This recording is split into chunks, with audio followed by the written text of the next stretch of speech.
Las primeras noticias que llegaron a San Luis Potosí desde el campo de batalla de la Angostura informaban de una victoria de México. La gente se regocijaba en las calles y las campanas de la catedral convocaban a misas de acción de gracias. Pero cuando regresaron los restos del ejército destrozado de Santa Anna, la verdad era más que evidente. La marcha hacia el norte había sido desastrosa. El viaje de regreso fue peor aún. De los soldados que iniciaran la marcha tan solo 6 semanas antes, la mitad estaban muertos, heridos o desaparecidos. Para Santa Anna no había tiempo para reposar. En la Ciudad de México se había iniciado una revuelta contra su vicepresidente, Valentín Gómez Farías. Desesperado por dinero para pelear la guerra, Gómez Farías había intentado forzar a la iglesia a que contribuyera con más recursos. En respuesta, las unidades de la Guardia Nacional, apoyadas en parte por la iglesia, tomaron las calles como protesta. Muchos de los rebeldes eran de la clase adinerada. La gente les llamaba los polcos, porque la polca era el baile de moda entre los ricos. Para México, la rebelión de los polcos no podría haber venido en peor momento. La posibilidad de salvación de un esfuerzo común, conjunto de los diferentes grupos políticos de México, se ha ido. Entonces ahora todo es posible. Obviamente lo que está de peligro inminente es la salvación misma de la paz, la supervivencia del país como nación. Eso es lo que está ahí de por medio. Además de que el gobierno estaba a punto de ser derrocado, México se encontraba frente a otra crisis. En la costa de Veracruz, el general Winfield Scott se preparaba para iniciar otra invasión del país.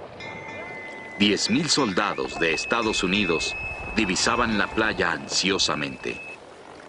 Sería el primer desembarco anfibio que intentarían los Estados Unidos. La operación era arriesgada. Las consecuencias de un fracaso serían devastadoras. Scott sabía asimismo que las probabilidades en su contra eran abrumadoras. Tenía que desembarcar un ejército en Veracruz, establecer una base de provisiones, marchar 400 kilómetros y tomar la capital de una nación hostil. De ese modo conquistaría la paz, no conquistaría una nación. Claro que eso es una lista de órdenes bastante larga. Y como dije antes, prácticamente era una misión sin precedente en la historia. En Veracruz, el comandante general Juan Morales pidió refuerzos a la Ciudad de México. Pero el gobierno no podía responder. La revuelta de los polcos había paralizado a la capital. ¿Qué delirio se habría apoderado de los mexicanos para provocar una guerra fratricida cuando un enemigo extranjero se enseñoreaba de nuestras ciudades y pisaba orgulloso el territorio nacional? Veracruz se resignaba con su suerte. Manuel Paino. Por la mañana del 9 de marzo de 1847, el día amaneció claro y tranquilo. Scott decidió que había llegado la hora. Los soldados de Estados Unidos saltaban de las cubiertas de los barcos de transporte a las lanchas que Scott había diseñado para el desembarque. Atiborrados, hombro con hombro, los hombres se daban ánimos para lo que aseguraban sería una batalla terrible en la playa. A las 5:30 de la tarde, un disparo retumbó desde el navío almirante de Scott. La invasión había comenzado.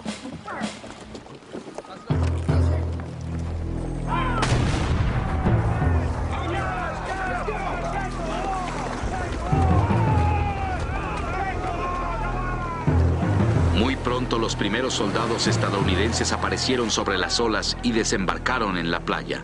Para su sorpresa no se disparó ni una sola bala.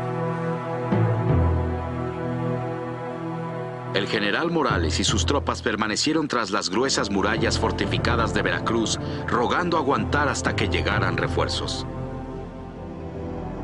Durante los 12 días subsecuentes, las tropas de Scott sitiaron la ciudad con pesadas baterías de metralla y morteros.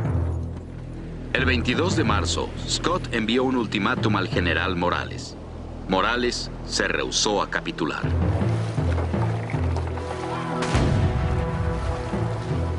Al día siguiente, una batería de 6 grandes cañones navales repicaron con un revuelo de balas que se levantaban muy alto en el aire antes de caer sobre la ciudad.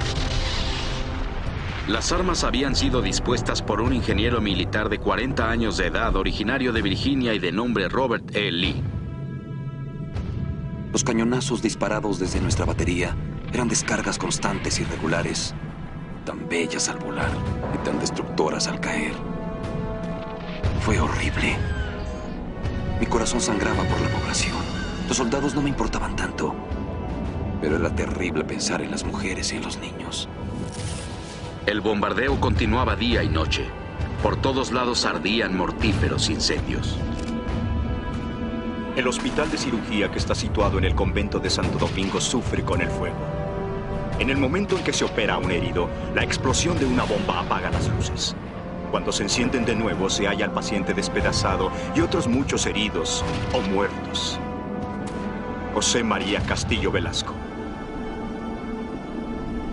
Durante 3 días y noches de horror, las armas estadounidenses dispararon cerca de 6.700 cañonazos a la ciudad. Para el 4.º día, los párrocos ya no se atrevían a salir para ungir los santos óleos a los muertos y a los moribundos. Finalmente, la gente ya no soportó más. Veracruz capituló.